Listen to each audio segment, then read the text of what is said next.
Hi guys and welcome to our YouTube channel Quick Guide, and today I'm here with another new video to show you guys on how you can enable email push notifications on your OnlyFans from your laptop.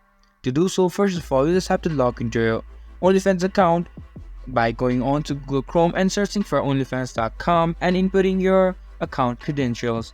After that, you'll be on the home page of it, and here if you see here, you can see an option for more on the bottom left side of your screen. Click on more and now go on to settings. After that, you can see here there is notifications. If you click on this, you can see an option for email notifications as well. If you click on this here right now, you can see it is enabled. If it is disabled on here like this, you can just enable it and now you'll be able to get email notifications from your OnlyFans. And that's how you can get email notifications on your OnlyFans. This much for this video, and I hope you guys find our video helpful. If you do, make sure to leave a like, subscribe to our YouTube channel and hit the bell notification. And don't forget to drop a comment for review and for more content like this. See you guys in our next video. Thank you for watching.